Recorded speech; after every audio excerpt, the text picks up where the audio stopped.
Hello, everybody, and welcome back to the Lost Mine Pokemon Trading Card Game podcast. I am Lucas, and I'm here with my working co-host Landon. That's me. It's Landon. I'm at work. Please excuse the medical supplies in the background. I am in the office at the ambulance station.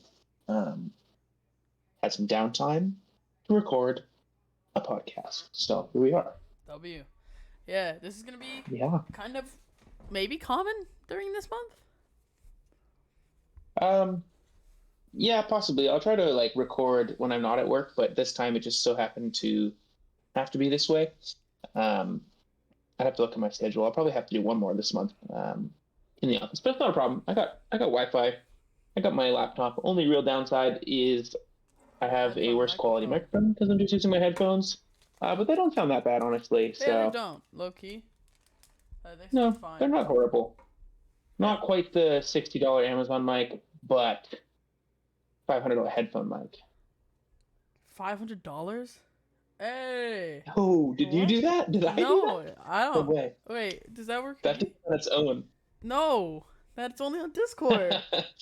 No way. Nice. But My anyways, my teacher had that where she was like she did something and balloons popped up. I don't know. It's weird. that's it. I don't know how that happened. But anyways, today uh, we had an interesting idea. On top of just a little summary of Utrecht, because there are some people going to Vancouver, us included, that might want some of that info. We are going to be going over the top three current decks in Standard as per Limitless's population of or popularity of decks, and kind of doing a bit, not quite a deep dive, but just like detailed what you lose, what you gain to rotation. Because I'm sure there's quite a few of you out there that have one of those top three decks and want to keep playing it post rotation, and you can. It just changes a bit, so we're going to talk about it. Yeah. So I don't know. Did you before we get into it? I mean, we recorded last on Sunday, didn't we? We did. So pretty recent, but I think this is going to be a banger idea, and I hope this really helps some people out with their post rotation deck building. W. This is a good idea. Sorry that we've been behind in podcasts the last couple weeks. There's been some stuff coming up with Landon's trip Yeah, there's been a to variety of Mexico. factors. Yeah, trip to Mexico, Technical having to upload the difficulties. last one like 5 times. I think Yeah. I think that was the fifth try It uploading. might not even be on Um, Spotify yet. I closed my tab. I actually think I have to re-upload the last episode to Spotify. Shucks. Yeah, we're ironing kinks out. We're gonna have an upload schedule posted for next. Week? I'll have it up this Friday. Yes, starting next week, we'll have a real upload schedule that we will be sticking to strictly. So, Until after UIC, and then we'll yes, readjust. yes. But I think that's enough chitter chat to get out of the way. Let's talk about Mr. Cameron's second W of the season, hey? W in a row. So, Goaded. goaded, own cameraman. We have Fusion Goaded with the striking you. sauce, even. Hmm? Goaded with the sauce, even. Oh, I'm so confused on what you're saying for a second there. So, Fusion Mew 60, pretty basic, except for the two Lost City, one path. Yeah, So, that's the only thing that sticks out to me. yeah, bit less heavy on the disruption, and we're just gonna be aggressively. He's accepting the 0% win rate in Dizard with one path of the peak, I guess. I kind of respect that, like if the first path hits, whatever, but I don't think there's much to doing after Yeah, this I mean, episode. the first path is all you have to do. Yeah. So that's interesting. I don't have much else to say about Fusion Mew, other than congrats to Owen. Good job. 2 wins in one season is an accomplishment. I mean, I guess this is a special event, so he doesn't quite get the US dollar dues, which is Bro, really tough. But $20,000 in literally 3 weeks would be crazy. yeah, the clout is real. The clout has value. Yeah, And so do the championship. I've seen people saying that he's the best player in the world right now. That seems like that may be a stretch, but No, very strong no, player no, no, no, no, nonetheless. no. I think Owen Cameron's definitely up there, but we don't have to talk about that too much. Let's No, I think is there really anything up with the 60? no, literally nothing other than one path to Lost City. Oh, guess what, I guys? feel like this format's I forgot to go and do not disturb again. Yippee! Lucas. Yeah, okay, we're So back. I'm comfortable moving on. Great job to Owen. Sorry for interrupting you. Are you But just gonna say anything? You sounded like you were gonna say something when I was talking no, about the I was just disturbing. saying that That Owen, great job, but I don't have much else to say about Mew. We've seen a lot of Mew Yeah, we've seen a in lot the of Mew. last few years. Yeah, kind of excited for it to go. Roaring Moon is second place. Filippo, Yes, I saw it's a little moist in here. I like it. I saw the list that I saw a bit of the top 8 game that he played, and he kind of just no, top 4 game. He like schlacked the Chen Pao player. Just got rid of all his Baxcaliburs. So in game 2. I mean, yeah, that works. They do need the rain dance to get going. So Pokemon Catcher is quite the thing. Water I'm sure the too. water energies. Yeah, I'm sure the Moonlight Sure can put in quite a bit of work for him. Yeah, I'm sure. Could you go look just sick, spot his man. on switch? Yeah.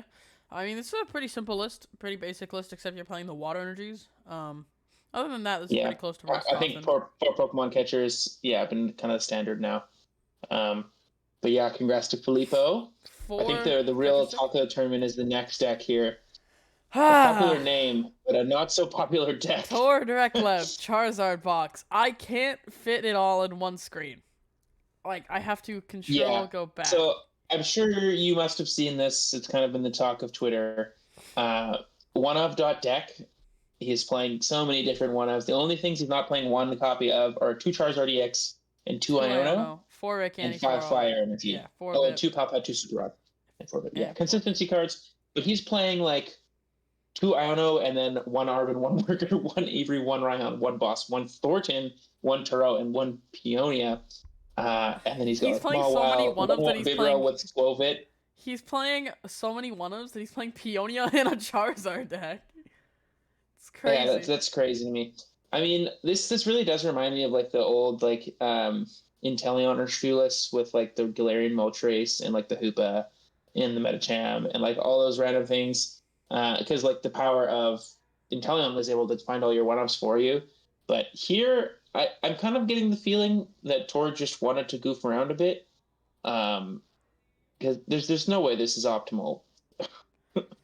I mean, maybe it is, but I see this like I see like Skwovet in here, and you're really gonna play Skwovet with a 1/1 Bibarel? Like you're basically playing 3 one-ups that only work when they're all on the field together.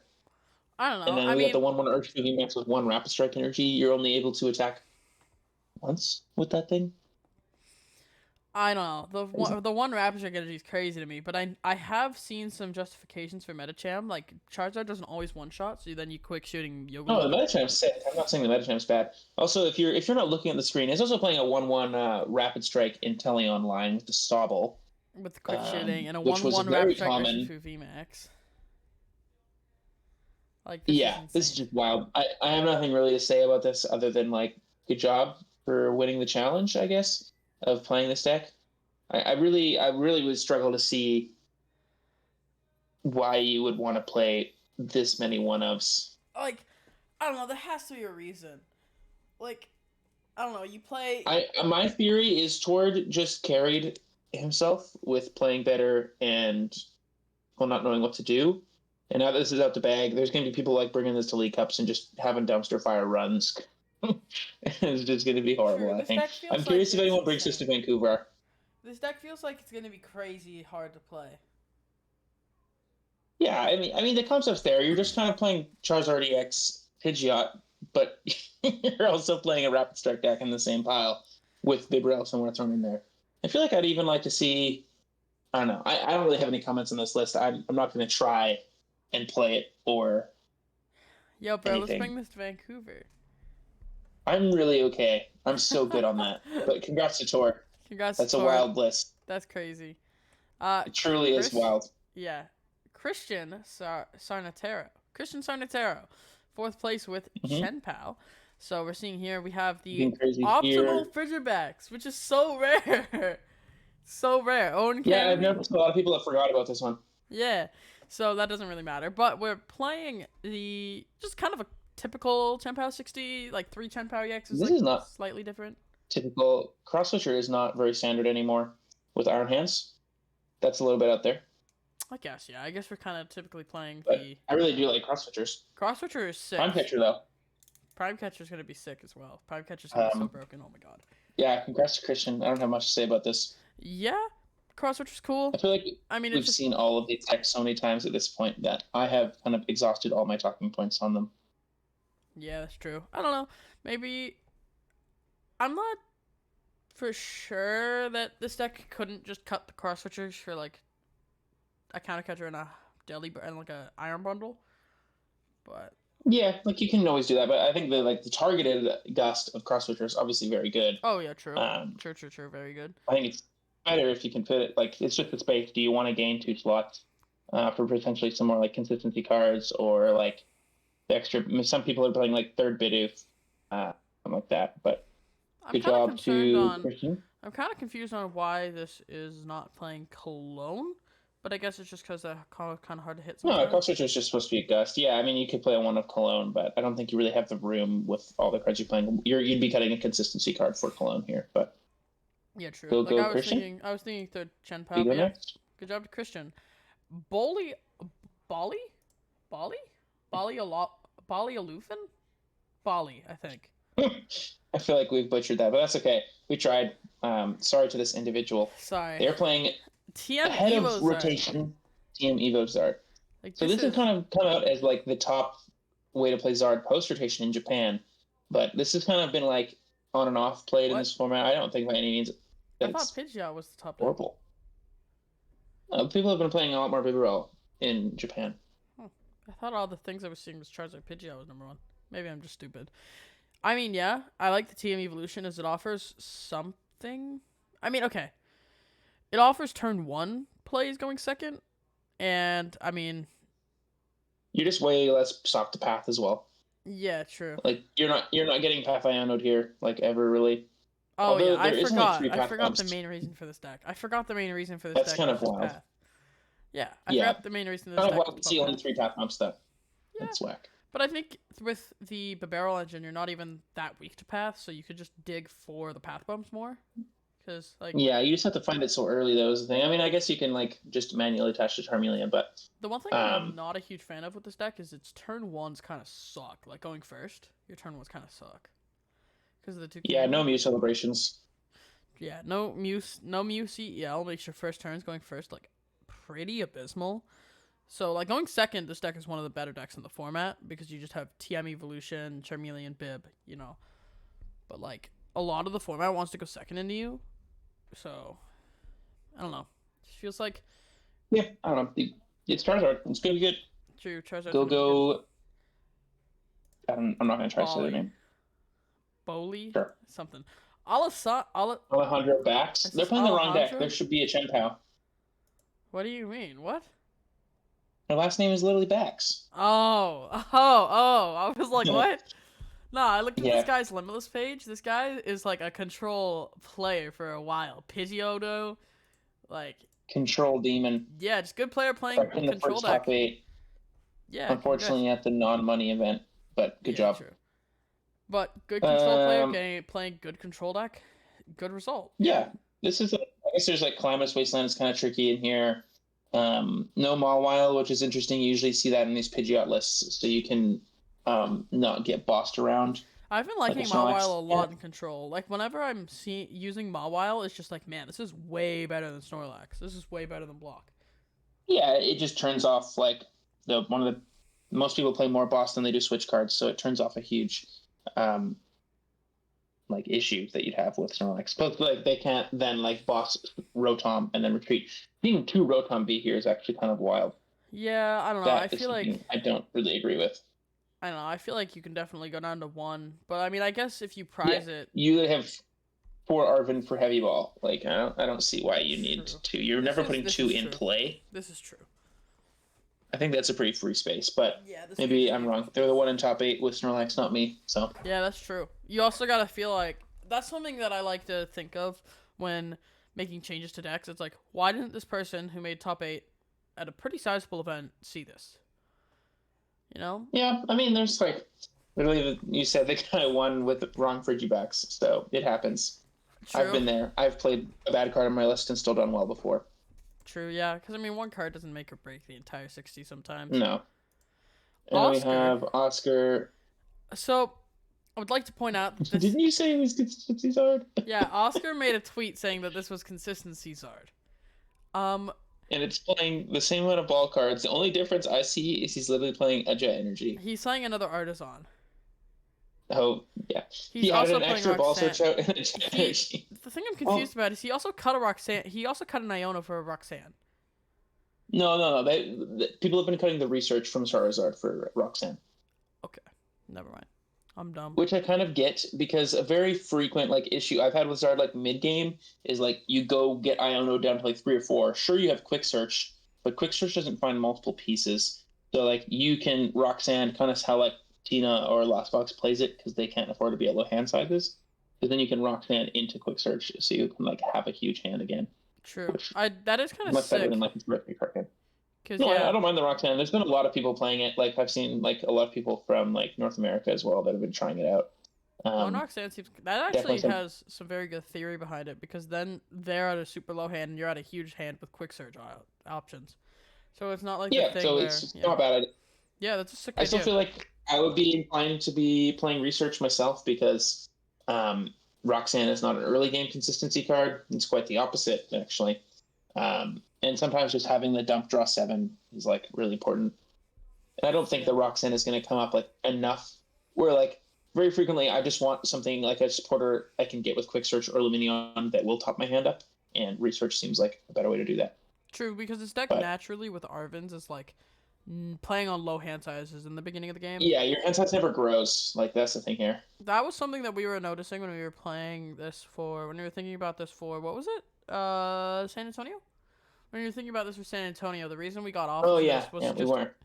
the deck just I felt genuinely hated playing this deck. It was the worst. It was like probably the least fun I've had playing Pokemon in a long time when I was playing Zard.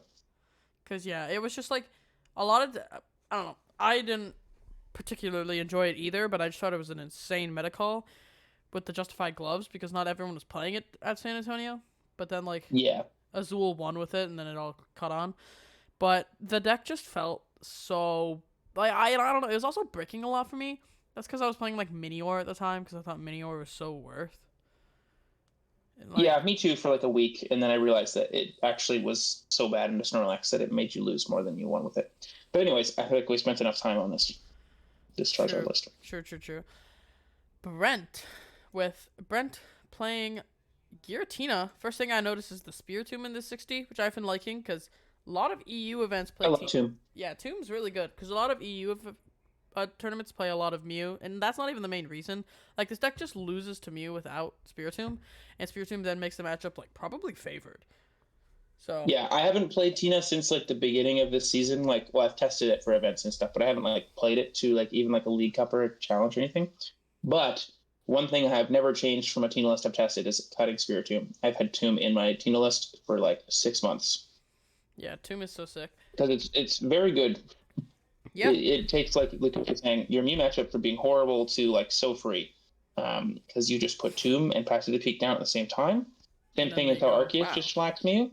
They do actually nothing. Like literally zero things, unless their hand is like if they got to pick their opening 7, then they can Yeah, draw out of it. But true. it's so difficult It's for a them to lot to get get out from out under of for that. them. And then like take you can also then like late game they have to deal with the tomb constantly. If you like rot it back, then knock out Roxanne Path in the same turn. They're really doing nothing. So the Oh Mew yeah, matchup turns out to be really free. And then it's also good into like Snorlax and it's good into Zard sometimes. It's good into Roaring Moon it's actually really good into Roaring Moon oh with yeah. Tina. Roaring Moon with the current I builds think just it like boosts your sometimes just cannot set up with the Tomb and Boil play. yeah, it probably like increases Tina sorry, Moon matchup by like probably 10-ish%, honestly. That's crazy. Yeah, like Because you first just turn mess to up turn Zard's one and then crazy. turns off all their e-switches. Yeah, like I don't know. Tomb's really good. I like that Brent is playing. Very strong. I this switch this switch. Why can I not? Oh my god! Why can I not think of the word? Switch. This switch line, I guess, is kind of nice. The Just realizing that they're playing 4 switch cards, dude. yeah. I don't know. Every 5 is time I see Tina, they plays less switch cards. When this format first started, people were playing 6, and then everyone started playing 5, and now we've hit 4. That's wild. I don't know. I think 5 is like ideal, but when you're playing 5 is fine. When you're playing Tomb, 2 Gear, 2 Roxanne, 2 Boss, 2 cores, 4 cores, it's like, ooh, how do I fit all of these cards in? How do I fit all these power consistency cards? I as a general rule of my personal deck building, I do not cut consistency for techs. That's true. Because techs do nothing if you don't draw any cards. I tend to stray away from that too. Yeah, but anyways, this is Tina. We've seen a lot of it. Do you want to cover James because he bubbled, and then move on to our decks here? So I checked all these Gardevoir lists. All of them are playing the 2 Avery like James Cox. James Cox bubbled. There was 3 Gardevoir. Oh, why did I have that high of a voice? There was 3 Gardevoir in top 16. There was 3 Gardevoir in top 16. And, I mean, I think this format's pretty strong for Gardevoir. I'm definitely considering Gardevoir for Vancouver. Gardevoir is very strong play. I think that Gardevoir takes a very, very strong Zard matchup, like normal. This list takes a slightly worse Tina matchup because it's not playing the Jirachi, but Cresselia, you're definitely able to handle the Tina matchup. So, James is just kind of... Yeah, I've kind of liked Jirachi and Gardevoir for a while, ever since Rapid Strike fell off. Because, like, Jirachi is literally only relevant into Sableye decks, and Sableye decks only play one Sableye now. So Cresselia has felt, in my experience, enough in those matchups, and then you're not just playing the dead Jirachi, because Jirachi has, like, no text into anything else, because Medicham was only played really in, Rapid Strike. And Rapid Strike is no longer playable, so... True. I don't know. I think, like, the 60's pretty cookie cutter. The 60's pretty standard to what we typically see. Yeah. Only thing that I think is different is he's playing 3 draw 3 supporters, which is interesting. But... Which is kind of nice. Like, I was going to say the consistency of this list is sick with the support accounts, but, like, other than that, this list is pretty typical. There's no Palpad in this list, which is kind of suspect with the turtle. Yeah, I think that second Avery could just become Palpad, and I would feel a lot better about this list personally, but... Yeah, true. Honestly, that's kind of relatable. I'm able to... I like that. But that's... We usually do top 16, but I feel like nobody really wants to see more of these decks. I wouldn't if I was watching the podcast. I was just checking. So yeah, the other 2 lists did play Jirachi. So. But I would love, Lucas, to move on to our untitled presentation here. Untitled presentation. Yes. Let's go. So, like I said at the beginning of the pod, I think a lot of people have these decks, and they don't feel like buying new decks. So here you are. Yes. We're going to talk about the top 3 current decks in Standard, which just so happen to be Giratina, V-Star, Charizard, and Gardevoir. And we're going to look at the highest placing list for post-rotation, and then look at all the cards you lose, all the cards you gain, and just kind of our thoughts on how they'll fit into the meta, if they're better or worse. But we're starting with Tina here, and this is Brent Tonnison's first place deck list. Brent not only got first, but also got a second place at the weekend or 2 before with a similar list without Pokegears. But yeah, I felt like this is probably... 60. Yeah, this is like super cookie cutter. Only thing I would like to see here is like Spiritomb. But what we lose to rotation is not that much. You only see 2 cards here. We see Path and VIP Pass, which is somewhat replaceable by another card we're getting. Yeah, we're seeing Putty the Path is like the Path is like the whole strategy of Tina. Just spamming Path and then spamming Roxanne Path late game with like huge knockouts, Sableye tricks, and Radiant Greninja is kind of how this deck's kept pace. And without Path, you're going to struggle a lot more into something, especially like Charizard. That matchup was, I'd say, slightly pretty favored for Tina, and now it's probably unfavored because of that. Yeah, no probably Path. It's probably like 50-50 to unfavored. I would probably say it's unfavored now. Yeah, so I think what you're going to see with Tina is we're going to try to transition from like a disruptive comeback deck to more of just like you just got to beat down. Yeah, like you're going to be abusing the new ace specs. There's 2 that are really good. Maybe we can move on to the gains because it's literally just 2 cards. It's 5 cards. So yeah, you gain 5 cards. These are like, obviously there's going to be some other ones, but these are the main new cards from the set that have seen play in Tina so far. I think the 2 ace specs. Oh, go ahead. Sorry, I will say, Actually, I should just say this after, once we're done looking at the cards. Sorry, you go. You go ahead. Okay. I think both the ace-specs have quite a bit of reason to be played. Maximum Belt, obviously, we've seen this in Arctina, pushing you to the 330 threshold for Charizard. But Prime Catcher is like extra good in Comfey decks because not only are you getting the item boss, you're getting an extra flower selecting out of the deal, Which is pretty sick. which is huge. So your Prime Catcher is essentially reading Acrobike on it as well, which is pretty sick. So yeah, like I said, I think that this deck is going to transition from like a comeback deck to just needing to beat down because you don't have those comeback mechanics like you used to, which kind of sucks. Yeah. And I think Tina will probably drop in Metashare, which we've kind of seen in City Leagues and the first Champions League in Japan. In my Still opinion. a Oh, sorry. high placing deck though. No, I've talked for a while. You go ahead. Sorry. In my opinion, I think maybe it's correct to play Tina as like I'm just gonna tech for Zard. So you play Maximum Belt Iron Leaves, because then you have Maximum Belt Iron Leaves and Star Requiem. So then your Zard matchup should be theoretically Definitely. quite good. Or you could, depending on the version you're expecting. If you're expecting Pidgeot, I would play Prime Catcher, because then you can Prime Catcher the Pidgeot, Star Requiem Iron Leaves. But I Yeah. think Iron Leaves is something that you kind of need in Tina, in my opinion. Looking at this right now, Yeah. just base, I think it would be really strong spot for Iron Leaves. Yeah, I think the Iron Leaves is like a bit more synergistic in like the Lost Zone decks because you get the extra switch effect. Because yeah, you can like flower selecting, switch flower selecting, emergency board retreat into your third selecting, and then you can bench the Iron Leaves, use the ability, So Iron and Leaves can then also be move an it to the active. Acrobike. Yeah, kind of. So I like it a lot more in this kind of style of deck than I do in Arceus. Still yet to see if it's needed in the Arc decks for your Zard matchup, but I think Lucas is right that you will be needing it in Tina because they're going to be so aggressively able to just like have what they need now because you can't Rock Sanders doesn't work, Yeah. which sucks. Like, But they're never going to win. Maybe Maximum Belt's not even worth it anymore. So maybe, because they're gonna still be playing Radiant Zard, and is Choice Belt's still in the format. It was printed in Scarlet Violet. So yeah, Choice Belt's And it wouldn't. still It was in fine. Brilliant Stars, so it still wouldn't have rotated. Okay, yeah, true. But anyways, that doesn't matter. So like, Radiant Zard, I think makes it so maybe it's not worth to play Maximum Belt because the late game is still gonna be Radiant Zard. So if they play it correctly with the, wait,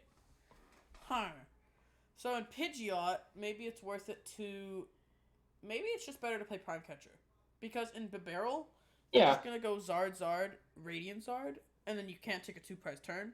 So maybe Prime Catcher is actually just better the more I think about it, because Prime Catcher has so much value into the Pidgeot Zard version.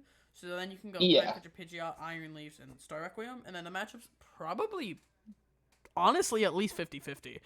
I think maybe we were being too hard on it. Maybe Iron Leaves makes it like 50-50 to maybe even hot take slightly favorite. I would like to put more gameplay into it before I spit out numbers, but True. maybe you're right. I'm not sure. Prime Catcher though is definitely the more like generically powerful card. Obviously, it's not situational at all. It's just Gust plus Switch. Maximum Belt is going to have a plethora of matchups that it's just dead into, and it's just selecting fodder basically. Yeah, I think Prime Catcher's better in my after looking at the numbers, looking at the theory. Also, this may be one of the only decks that Emergency Board's secondary text comes into play, because your Tina could tank a hit and then move out of the active. That's crazy. Kind of cool. For your treat, Tina. That would be a cool interaction if it came up. Yeah, if it did work as a float stone there. And then you're also going to take a bit of a consistency hit, because Buddy Poffin, it looks like it's kind of like a VIP, but it does not find Radiant Greninja, it does not find Cramorant, it does not find Giratina V. It literally only finds Comfey and Manaphy if you choose to play it. And then the more I play with the Ditto card from 151, the less I like it. It's pretty situational. It's still like a nice card, but before I was kind of thinking it was like an auto slot. You just played 4 Poffin and then 4 Poffin and then just the Ditto and it's fine. But it doesn't really work like that. I've seen a lot of lists playing like 2 to 3 Poffin, because it's still really good turn 1 to get all your Comfeys, but it literally only gets Comfey. So as soon as you play 1, it's just dead. So it's not like VIP where you're like, oh, I just drew 2 VIP. My hand is broken. True. Maybe Ditto's kind of good in Tina because then you can actually get a Tina V from a Poffin, which is so huge. But Seeking is like half of why Tina's super insane. Oh yeah, I think the Ditto's cool. It's just like I thought it was going to be like a perfect slot. Like it's not really going to feel like much of a difference. I mean, obviously it's worse, but it's like a really noticeable difference when you're playing Poffin versus VIP. That it is like totally worse. Yeah. Turn one, Ditto, obviously. It's just to nice make that you can sure. play the Poffin if you whiff turn one, Just to make but sure. also Ditto is a turn one effect. It's not every turn. It only works on turn one. True. So Just to make sure. keep that in mind. Ditto, you do have to discard the cards attached, right? Yes, Yeah, you I do. believe so. So that So you just can't makes like it you way can't jet worse. into it. That's so. Yeah, that's another that's reason I way didn't worse. like it. Yeah.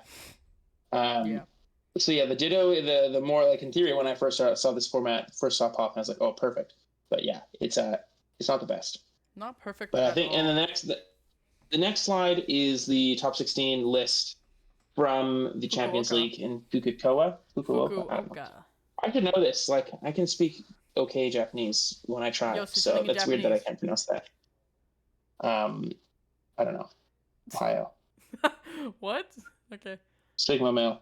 Yo, oh wow. Trend word here. So new cards we're seeing here: two Poffin, Iron Leaves, Prime Catcher, Emergency Board. So all cards from our previous slide. Look at that. True. Uh, but like I said, we're not seeing four Poffin like we were seeing four VIP. So we're just seeing less ball search here than we did because there's four Nest, two Poffin, one Hisui, and Artisan. So I guess it's technically the same amount of outs. 4 Sealstone is crazy.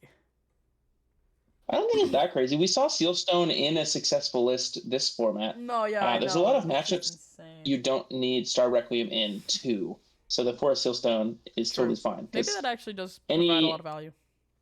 I don't hate the Forest Sealstone at all. I thought about playing it like multiple times because then you have the little package here of the Forest Seal plus Vacuum, so you can get aggressive into the Lost Zone. Like you can kind of do the thing that Turbo Lost did a while back, where you get the 7 turn 1. Not that that's going to be really easy, but it's like possible if you're playing Vac Sealstone. So yes, there's also and then like you can not that surprise much people switch. with like early Stabilizer Star. There's not that many switch cards in this deck. There's like... literally 3. What the heck? See what I'm saying? People are just now this list has 3 switch. Well, I guess Prime Catcher is 4 switch cards. True. But still, I would like to see 4 card. Yeah, there's no. Keep in mind there is no more escape rope. Escape rope rotates. Oh, so we should put that on the slide. Whoops, but Oh, true. escape rope was like a maybe card in Tina versus like regular switch. I think I would rather see. I like 4 switch card. Yeah, maybe it's min maxing to play 3 switch card, 1 switch, so you can move the Tina V Star sometimes. But yeah, if you're looking at this list. 4 cards also get into any Sableye deck, but I don't know if that's. Oh yeah, totally it is. But you have to think like sometimes moving the Tina V Star is important. True. But we're still seeing like similar to pre-rotation. We're still seeing 2 Roxanne, 1 Iono. But those cards are going to feel so much worse without Path. I'd be interested to see if just like a turbo Tina list, like playing multiple vacuums and like more switch cards and stuff, would be the way to go. Turn 1 shred. Yeah, right. Yeah, so I mean, I could see it. 3 flower selecting, vacuum, Sealstone, Jet, Chorus. You know, you can. I don't know. I think there's more ways to explore because Roxanne and Iono are just so much worse without Path. It's a huge difference. Yeah. And people knowing like that they're not going to have to play around Path, they're going to build their decks differently. So there's going to be more rulebox abilities than there were before. And Tina's big selling point was I can fall behind. I could be at like 6 to 3 prize cards and totally come back just fine because I'm going to push a 280 hit point Pokemon that one-shots 2 things in a row after putting you down to 2 cards and you have no abilities. Now they're just going to be able to like, okay, I'll quick search, get, I don't know, you down to 4 or 3 or whatever, and then knock you out. So it's just not at all the same. They're just always going to have it. Well, not always. They're going to have it a significantly higher amount of the time than they did before when you had 4 Path of Peak in your deck. So I think Tina is definitely going to take a backseat. This did place top 16 in the Champions League, so no place to scoff at for sure. But it's not going to be. I think moving forward, this is going to take a meaningful decline in play rate. Do not think it will be the number 1 deck plus rotation or even close to it. Do you think So that that summarizes my thoughts. Do you think TM Devo is worth in decks that play like the two Rexian and Iona? Possible, but TM Devo gets significantly worse with Mist Energy and the rise in TM Evo in Charizard. True. Yeah, true. Miss Energy is kind of insane. Like game 1, Mist Energy is very good.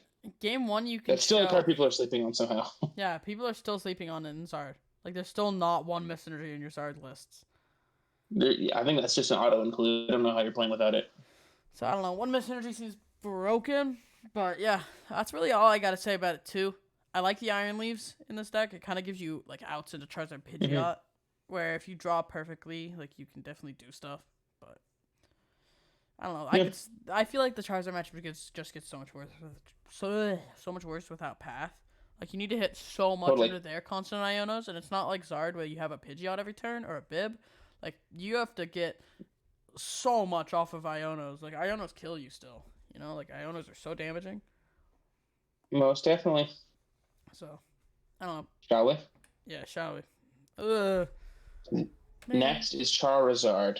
Yep. So this is the first place list of Ryan Femeran from, I believe this was the Philippine. Yeah, Philippine Regional for League Volume. Yeah, Philippine Regionals. So this was just the most recent high placing list. There wasn't anything too crazy here.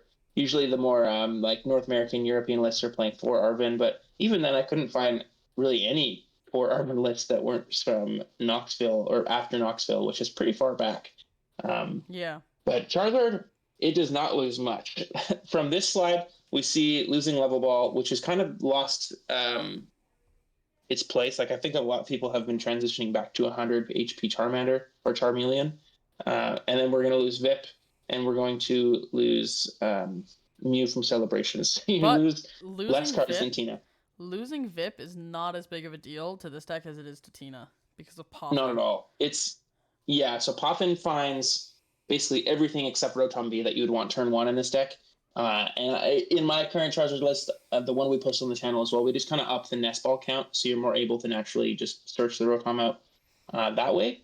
Yeah. And that's felt great. There's real, like, playing Charizard Pidgeot pre and post rotation, it just feels like it got buffed and everything else got nerfed. Oh yeah, that's what I was gonna say. Like I feel So like it's so a little insane unfair, to honestly, a lot of but decks. To a lot of decks, VIP is like VIP being lost is such a huge deal, but to this deck, it's like nothing. yeah, like things like I was even thinking the really big decline we've seen like Turbo Moon. I think it's more so just the rotation of VIP pass because things like Squawkabilly EX lose so much value because then you're committing actual ball search to them instead of just kind of getting it for free off of VIP. Yeah. And then you're like not advancing your board pre-squawk. So I think turbo decks are going to take a huge hit. Just everything, yeah, like what I said, everything else is getting nerfed. Charizard is not getting nerfed. It's actually just getting new cards like Maximum Belt and Time Catcher and Mist Energy. Let's move on to that. So losses. I'll put Rope here because the Rope was in this list, but I think regular Switch is just a better card than Escape Rope. Yeah, I agree. So we're losing Mew, Rope, VIP, and there could be a level ball here, but you know. Yeah. But there's not much here. You know, like Charizard losing again tail buffed. It's a little tough, but it's nowhere near enough to like meaningfully change the deck. Your turn ones going first are going to be a little worse because you don't have the Mysterious Tail to dig for your VIP / Poffin, I guess it would be now. But I don't think you're really going to be hurting that hard because everything else got a little less consistent too. Yeah. So the format slows down a bit, and I mean you're not really slowing down that much with Zard. Like no, not at all. Your deck's going to feel pretty much identical. You're gaining this slide of cards. Maximum Belt is crazy in Zard. It's crazy, man.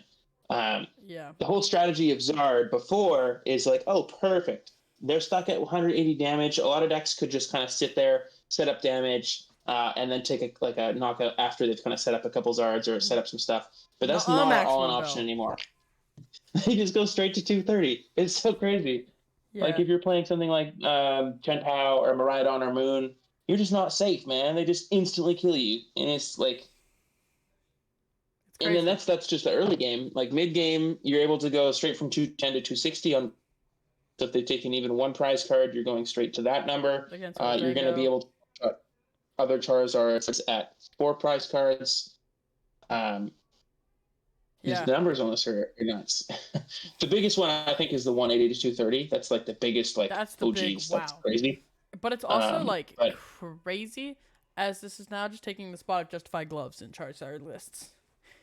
You know, like this is just yeah, Char. and I mean Justified Gloves kind of fell off. Oh, It's like Justified Gloves, but it also kills basic we EXs. also forgot one thing. Does it? We forgot that if a Charizard player takes 2 prizes, you can go catcher, Iono, maximum belt, KO Pidgeot.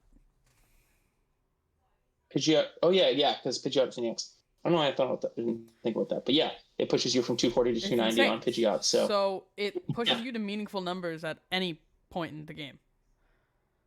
yeah. And the thing with Maximum Belt, it's just going to continue to get stronger until all of Sword and Shield is rotated. Because as we lose, I mean, I guess there's only one more rotation. Um, but yeah, this card is just going to get even better with each new set that comes out because each EX will just kind of push and push and push the Vs out because they're going to be synergizing with the new cards, and the V Pokemon are going to be not synergizing with anything because there's none of the Vs. Man, wait, So it's still Sword and Shield? That's still the sets? right, yeah, That's yeah, it is. crazy. What? That game's been out for like 5 years. It's pretty. I know it's pretty funny how long the games stick around for Pokemon because the first TCG set will come out with the video games, and then it's like 2 years, and then it's like another 2 years until they rotate the last set out. So it usually outlasts the game Yeah, it typically by a does. lot. No, yeah, it does. Well, it definitely does, 100%. Mhm. But anyways, Prime Catcher, it's crazy. It's wild to me that Prime Catcher is just not an auto include in everything because it's like such a crazy card. When we saw that, everyone was freaking out. Um, but no, Maximum Belt's probably just better in Zard. Yeah, I know this list sneak peek is still playing the Prime Catcher. Like Is ahead. it? Yeah, the list ahead is still playing Prime Yeah, I Catcher. mean, it depends. Like the current like exact post rotation meta, the Maximum Belt is not as impressive because we're not seeing things like Maridon. We're not seeing like Chen Pao is good, but it's not like um best deck or like top three even. Like there's not that many basic EX decks. Roaring Moon Turbo has really fallen off. Like right now, if Maximum Belt was in the current format, I think it would be stronger than with the new set That's because Maridon is crazy. going to be way more. It's like a way more of a deck right now. So I think maybe that's true that Maximum Belt might not be the best right now, but as soon as the meta switches and we get any amount of like good basic EX decks, Yeah. like Charizard just crushes them. I'm excited By for including Maximum Belt. Belt. I kind of like the damage modifying tools that make like those random box decks work. That also just Yeah, push. yeah. Yeah. It also kind of makes. I know Landon was talking to me about this. Ancient Pox. Way better. Maximum Belt? Oh yeah, the ancient deck we were talking about, like that was like the first deck profile I think we put out. Like actually was the first one, and still people. I watched OmniPoke set review. He gave Koraidon EX a 1 out of 5. Are you kidding me? What? That thing does 280 for 3 on a basic Pokemon. I gave it I like. actually I think I gave it a 2 or a 3. The reason I that gave it card a. is too well statted to be a 1 star. It's that I don't know. I was blown away when there was a 1 out of 5.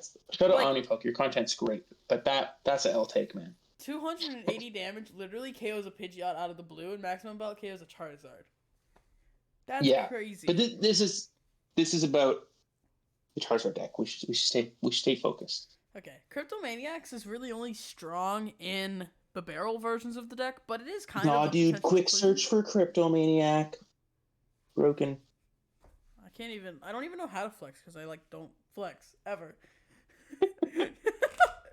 But yeah, Cryptomaniac obviously is not going to synergize with Pidgeot. It's going to synergize very well with Bibarel, and you're going to be able to find whatever you want with it. I don't think it's really going to be that good in Zard. I don't think we've seen it that much because you're just trying to set up, and once you set up, you kind of have everything you need True. with Zard. Like I don't think Crypto. Like, yeah, like you'd want to hit bosses, but the yeah, most I could Cryptomaniac possibly boss. see is like a 1 of Cryptomaniac, and then you. Is Luminion still in? Wait, no, Luminion's not still in lists. Did Well, this Luminion is the rotate? Bib Zard. No, No. Okay. same set as Arceus. I feel like Brilliant Luminion stuff. could be like semi-worth in Bibzard because Luminion could grab Cryptomaniac and then you Cryptomaniac into the pieces with Bib, so it's like sometimes worth. But Yeah, maybe. I think it's fine. But then the other 2 cards here, Buddy Pocket we've already talked about. It's basically just a straight switch for a VIP. Maybe even better in Zard, honestly, because mid game. It probably is just better in Zard. Sure, you get the slight nerf of not hitting Rotom, but then mid game you can just go get Charmander, Pidgey if you whiff. Like if you get one Poffin turn one, turn two you can Poffin for the rest of the things you want. True. But Or it also later in the doesn't get game, you Radiant can like Zard Rod mid-game. Poffin. Yeah, that's true. But you're gonna play multiple Nest Ball and 4 Ultra Ball. Never did anyway, so it doesn't matter. No, yeah, it's just not like a switch. Like Vip is just dead. Poffin hits things. And I think the sneakiest best card on this slide is just Mist Energy. I mean, it's not the best card, but Whoa, I was gonna be like, what? It's so good in Zard, man. Like TM Devo does nothing. Yeah. If you have Mist Energy on your active, then it doesn't die to like literally anything because they have hit 330, which only like Chen Pao can do. Yeah, like into Lost Box And then or anything. or Grass Weakness.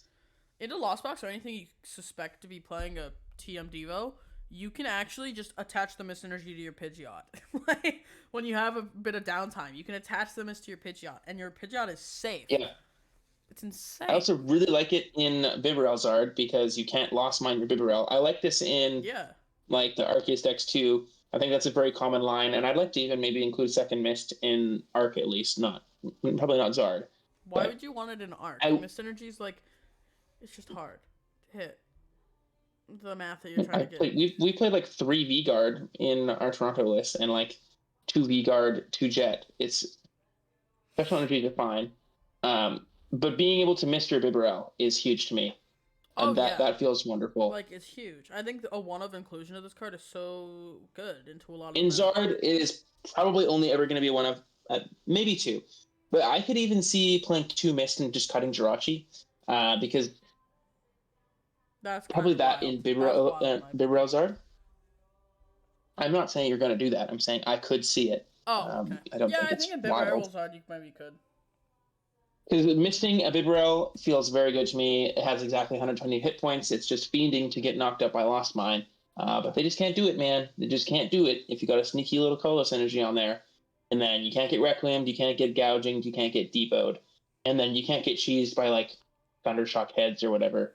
Yeah. Stupid stuff like that. Oh, yeah, Mist Energy is kind of, like, huge for those kind of random decks. Like, in a deck that... Also, this completely turns off Mawile. You just missed your Rotom V. That's true. So let's not hold that. Mist Energy will just have so many applications. But still no one's playing it.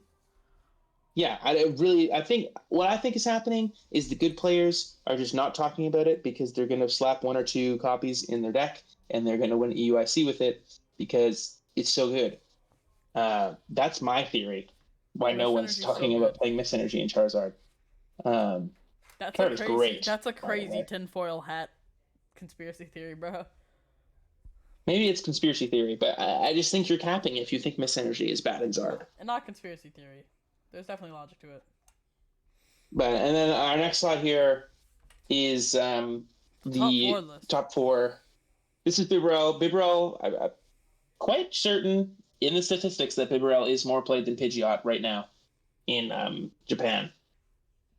But a byproduct of Bibarel being more popular, which again is interesting to me because the whole point of playing Bibarel pre-rotation was to get around Path, and Path just doesn't exist now. There was a reason for it, I just forget. I'm sure there is, and Bibarel and Charizard Pidgeot are going to feel pretty similar power level wise. They're both just abusing Zard, which is crazily statted. But a byproduct of this is, in addition to Mist Energy, TM Devolution is going to take a big decline in power level because not only do you have Mist, like I said, you're now not having Pidgeot in your deck, so they're just able to re-evolve. And the Charmeleon from the new set has the ability that stops TM Devo as well. Yeah. So, and then we're seeing double Cryptomaniac here, which is cool. There should be a Mist Energy in this deck. I don't know. Mist Energy is definitely like going to be less powerful in the Bibarel version. I do still like it, and I probably would still play it, but it's not going to be like turning off TM Devo on your Pidgeot, which that's true. Is a really huge upside of Mist. There was also with Bib, it's maybe it's just because it's not a 2-prize liability. That's what I'm thinking. Yeah, you can play to 1-prize board states, like you were saying earlier. You can go Zardy-X into Radzard, and then just have no EX Pokemon or 2-prize Pokemon in play, so they physically have to kill a 1-prizer, and then go to 1-prize, which then makes your Burning Darkness sick, by the way. You're hitting the 330. True. This is forcing 330. Oh wait, that's probably the entire line. It's just because Yeah, you're like forcing you're forcing them to 330. 330. Yeah, you're forcing 330 Burning Darknesses. Wait, that's kind of sick pre-row. What? Yeah, that's a big line of the Bibarel. Like I remember we were talking to Mister Sims, and that's what they're talking about. Why they like Bibarel Zard for so long. Didn't we have them talk about that on the pod? Yeah. Yeah. I I will think. say playing one TM evolution is a little bit suspect. Yeah, I I probably want to see kind of would I like probably to. want to see fourth Arven over second Cryptomaniac here, Yeah. just for like maximizing your opening turns. True, but Because Arven is Cryptomaniac like is the also for supporter you opening want going second. turns. I don't know. It's horrible in your opening turn. It's not turn one supporter at all. It's like a turn 2 card. Yeah, but it's not setting you up. That's what I mean. Like you want Arven for TM Evo plus Buddy Poppin, and then you just have the thing. You have Charmeleon, Bibarel in play.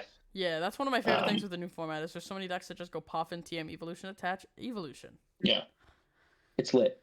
Yeah, but yeah. Charizard, so in summary of Charizard, before we move into Gardevoir, Charizard is by far and away the most popular and best deck in Japan. It will probably be.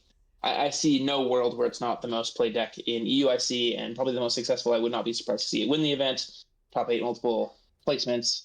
Because you don't change. You don't have to change. You have basically the exact same card pool available to you plus some, and everyone else got nerfed. You just didn't. So Zard was literally already. It's kind of fallen off a little bit in this format, but was the best deck, highest play rate for a while, and now it's definitely going to be the best. Oh yeah, Zard's No insane. contest. Moving on, Ryan Antonucci. Oh wait, can we actually go back one more? I have one thing to say. Blazing Destruction Charmander is pretty much unplayable now because no path. Play Heat Tackles, play Embers. We can move on. True, that is way better now. Ryan Antonucci, first place Knoxville Regional 60. Cookie cutter list. This deck loses a lot. This deck loses a whole lot, but still, it's probably one of our top picks for EUIC right now. You know, so. Yes. So yeah, Gardevoir of these 3 decks is going to lose the most physical amount of cards and take like the most dramatic transformation.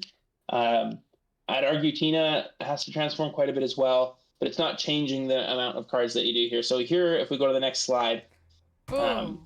This is pretty basic. We're going to lose basically the whole deck as is. You lose your Mirage Step, which is going to significantly weaken your early setup because if you don't get multiple Ralts down turn 1, you're kind of pooched. You're losing Mysterious Tail Mew, which really helped your turn 1s. You're losing 2 of your best ball cards, Fog Crystal and Level Ball. And then the biggest card you're losing, obviously, is Shining Arcana Gardevoir, which was the reason you could abuse Reversal. And I think one thing I've really noticed, I don't know about you, post-rotation, is having all of your Curlias have to be Curlias and have 80 HP all the time really sucks. Being able to evolve out of up to 140 HP is kind of something I took for granted into things like Radiant Greninja and like Lost Box, because you could have late game board states where you wouldn't like need Mana Fee or something like that because everything in play was more than 90 hit points and you could kind of like not put it down or something like that. But your whole board is always going to be weak because your new attackers are all little basics and all your Pokemon in play are going to be little stage 1s and or Gardevoir EX. And you can't abuse Reversal like you used to. Yeah, and you have to very dramatic transformation, and like you said, that's like, a very valid point. Not being able to get your Curlia, not being able to put most of your board past 80 HP. That's a very valid point. Yeah, like you're way weaker into Lost Mine and Moonlight Shuriken than you were before. Well, I mean, without Ralts and Jirachi, but blah, blah, blah. You know what I mean? Like it's pretty big. Yeah, but like before, like there was many board states where you just didn't have to put Jirachi down. Like if you whiffed it early and you then evolved all your stuff up and you didn't need to put it out anymore, then it was just something you didn't have to worry about and you could have a smaller board state. But nowadays it's like basically always have to be in play. So you don't have like a free bench spot really anymore into those kinds of decks. Plus you're going to really notice not being able to like into Lost Box go Reversal KO like a Cramorant with a full HP 140 Gardevoir. Oh, it's you don't have big. those lines like at all anymore. So yeah, the concept stays the same. One prize deck, one-shotting 2 prizers, but you're doing it in a little bit more of a convoluted way, in a little bit less of a powerful way, and a little bit less of a synergistic way. Because Gardevoir the whole attacking line, the whole draw support, and your energy acceleration was all in the Gardevoir line. But now you have to kind of outsource your attackers to other places, such as the next slide. Which is pretty sad, but gains. So not all of these are from the new set. Drifloon is not from the new set. Just one. But Fluttermane is something we came across today that we were like, "Woo, this is kind of cool." Yeah. The list we saw, which we'll have up after this from City League, played it, which is cool. Yeah, it's pretty sick. You were playing Hero's Cape, which is huge. Cryptomaniacs Deciphering and Buddy Poffin are some very good cards that you gained from Temporal Forces. So a lot of lists. This is one of the lists where you're least affected by the VIP to Buddy Poffin change. It's probably around the same as Charizard. Probably a little bit worse because you don't get Greninja out.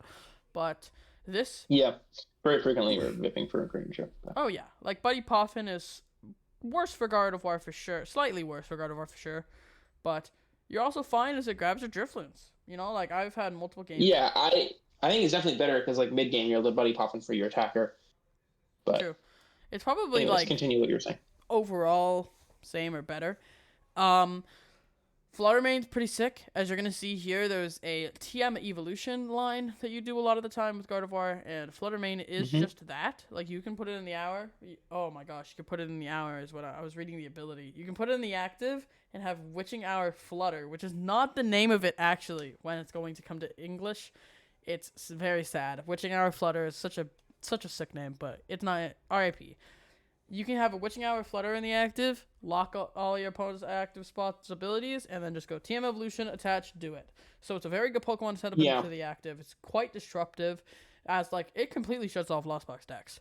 Flower Selecting is just... Oh, totally. It completely shuts them off, as there's no escape rope. So you can even have one Fluttermane down, and it completely shuts them off. Because then they're either bossing, which means they're not Colressing, or they're Colressing, which means they're not Flower Selecting because they're not bossing.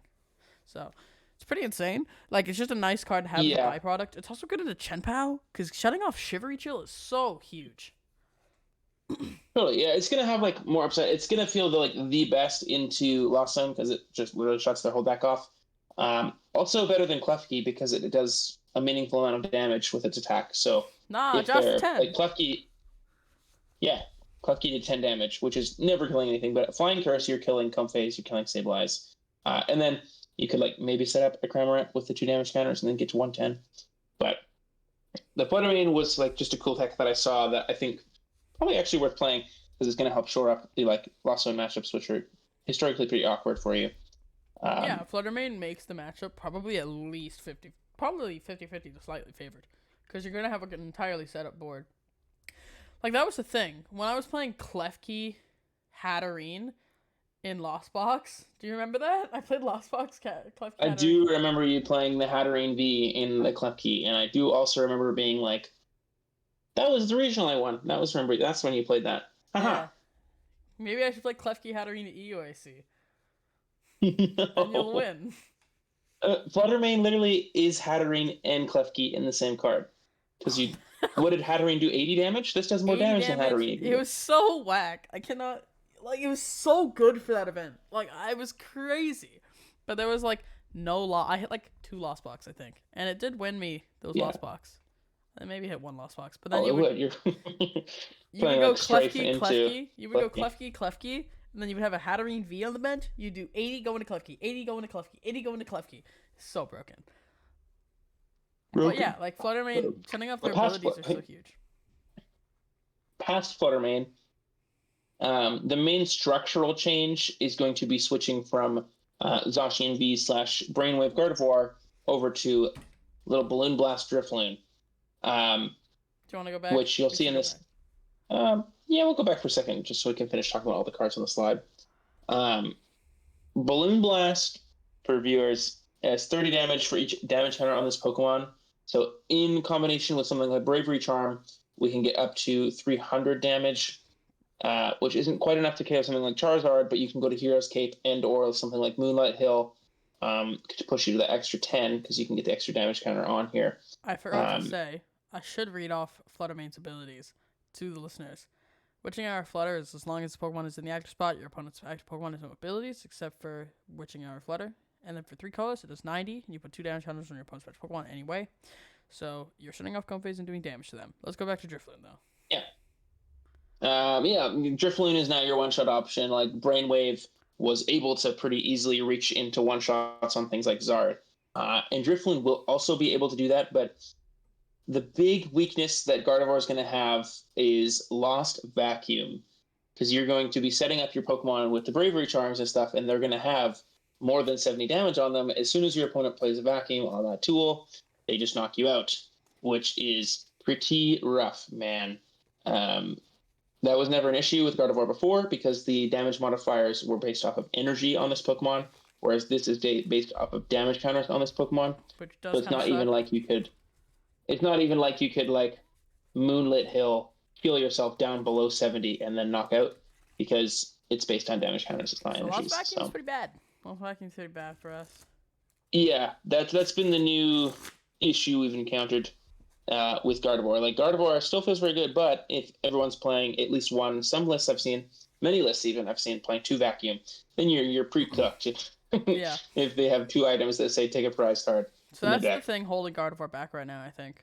Is this Yeah, that's the big thing I think that's stopping Gardevoir. It's not anything else, I think, other than the Lost Vacuum just taking prize cards into you. If that's an issue you can address, maybe with something like a Mimikyu EX being an attacker that you could utilize in certain situations. Oh, sorry. An alarm went off. Well, you scared me. I thought I got a call. Dang. And then the other big thing I think is Cryptomaniac. I think Gardevoir is one of the hugest abusers of this card. I really like it in these decks because you're able to assemble like the Drifloon plus tool combo. You're able to get whatever you need, and then you're able to refinement into it. And Cryptomaniac also has a lot more upside in decks that play Radiant Greninja, because you can use it turn 1 if you have the Ninja available. It's kind of like a uncommon hand you'll find where you have like out to Ninja before your supporter with energy. But in those certain hands, then you're just going to have a Search 2 Buddy Pop, most likely, off of your supporter, which is pretty cool. Quick note. Sorry if my mic is able to pick up my grandpa watching movies downstairs. My grandpa watches movies insanely loud because he's basically deaf. So shout out to Stewie, man. Yeah, you'll just listen to him downstairs, and he'll be listening to these like old ass movies, and they'll just be absolutely blasting. It's so funny. You're able to like hear if you actually like slide. I could not hear it. I don't think they could hear it, but okay. So I have noise suppression on Discord, but like if you laid your ear down on the floor, you might even be able to follow along with the movie. Like, it's crazy. Yeah, it's loud. So but if it picks up, I am sorry, but there is not much I can do. So yeah, that's okay. But yeah, those are like your main changes. There's a pretty large structural change to Gardevoir. You lose quite a few of your good ball search cards. So I know the list we posted on the channel quite a while ago had great balls. I think we've kind of transitioned to the team evolution. That might have been Landon being too scared. That might have been Landon being like, "Oh no." No, I still think the great ball's fine. I wasn't thinking about the team evo. Yeah, I don't know. I think the team was probably a better option because it's just kind of like it. If you think about it, it's 2 ball search cards, kind of. True. In a roundabout way. By the way, shout out to Hero's Cape. Gardevoir is one of the only decks that can play Hero's Cape instead of Prime Catcher. Sure. Or maximum. Plus 100 hit points. It's like Lux Cape without the downside, which is super cool. Because the Hero's Cape numbers are the biggest with, biggest with Screamtail. Because Screamtail can go all the way to 360 like it could with Lex Cape, but it's kind of just like a Drifloon at that point that you could also carry the active with, but you could also pop the bench, which is crazy. 360 snipe on a basic Pokemon. Screamtail, Countercatcher, Iona. Like, Countercatcher, Iona, Screamtail, a Pidgeot honestly makes the Zard matchup justifiable. Yeah, that's a crazy play. Like, it could even let you win when they're playing, like, 2 Vacuum, if they are. Just by going Iona KO Pidge. Yeah, you have to they wouldn't have to have no Manaphy on the bench as well. True. Canceling Cologne. But I think we can move on to the list and kind of show the differences. This is not our personal list. This is just one off of a city league. There was no placings at the Champions League, unfortunately. Gardevoir has definitely fallen off in play rate, but this is kind of the rough idea of what you're looking at.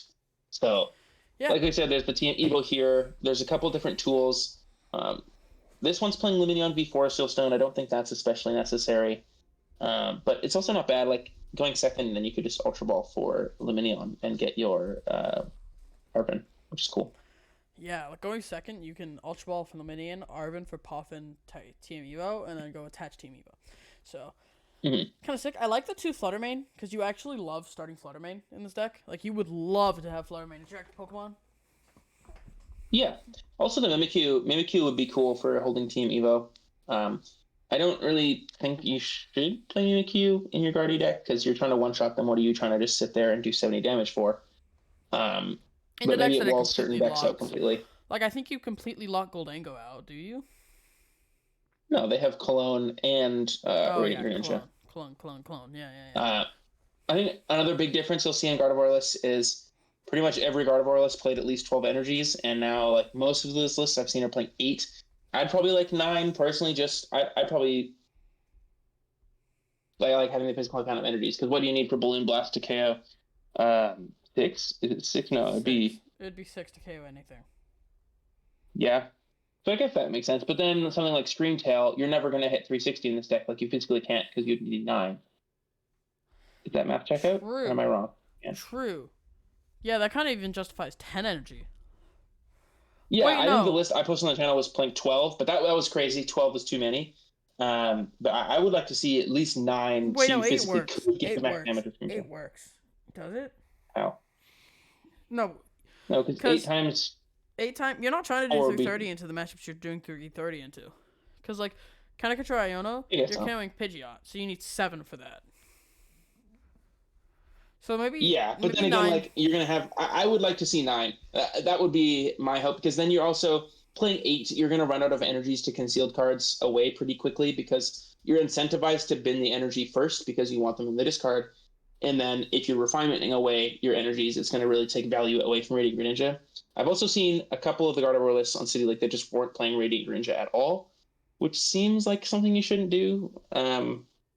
But maybe that's just me being so used to playing Greninja pre-rotation because you had so many energies. Yeah, I think 8. I think 9 energy would be nice for sure. I would like to see at least 9 because you're also trying to get it turn 1 for Team Evo. So, like increasing your ratio of having in your open hand is really important as well. Because, like, sure, you could Arven for Earthen Vessel, but then you're not able to Arven for Buddy Puff and you're whiffing it. If you're whiffing it, I mean, yeah.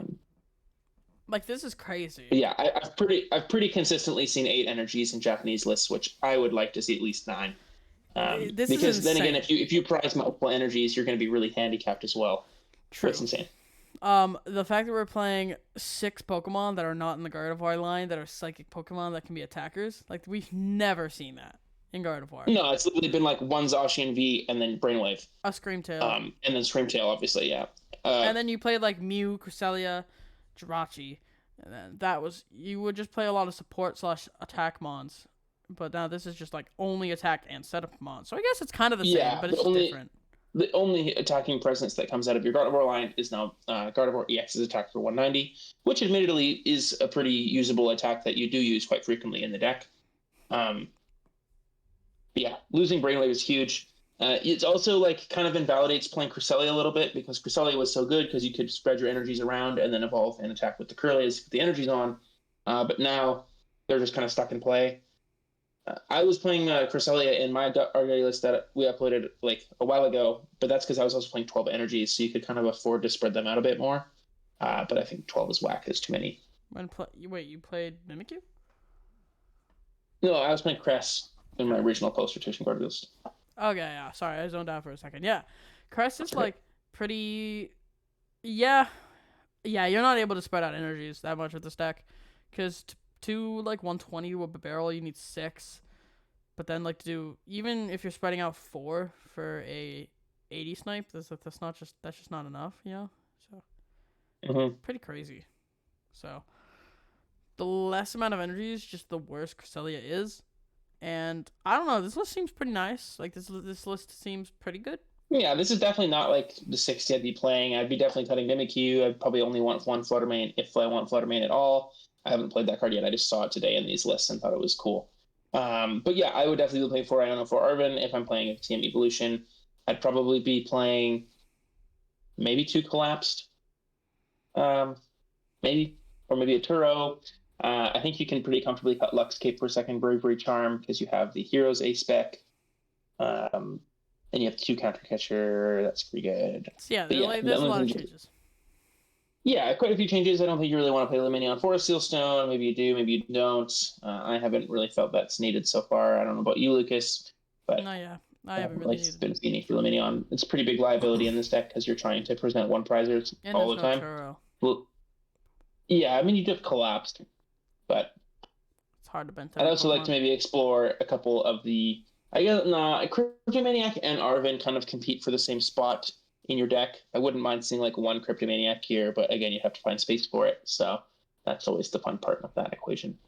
Yeah, Cryptomaniac is good in theory, Yeah. but I don't know if you need it. Yep, I mean, I think it's pretty good, but Yeah. Arven probably ends up being better just because you can use it turn 1 more frequently Yeah, to set up the TM combo, which obviously is very good. But in summary, I don't know if you have any other points you want to add to this. I do not. Gardevoir is underrated. That's all I'll say. Yeah, Gardevoir is definitely underrated. You have the newfound weakness of Lost Vacuum kind of screwing you over. You're definitely undergoing a huge transformation in terms of your attackers and your support Pokemon because you don't have Shining Arcana anymore. But Gardevoir, the same concept is there. I think I've kind of said this before. It's still a 1 prize deck, one-shotting 2 prize Pokemon. But the Lost Vacuum is kind of the thing holding us back, I think, right now on the deck a bit.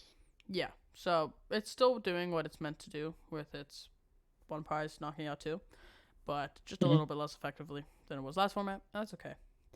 But yeah, I think that's... Yeah, and then it's definitely going to go decline in play. We've seen that, obviously. Oh it's yeah, like gone it's down. kind of, it's seeing an insane decline, a little bit more than justified in my opinion. But yeah, I think it's definitely better than the results are giving it to you.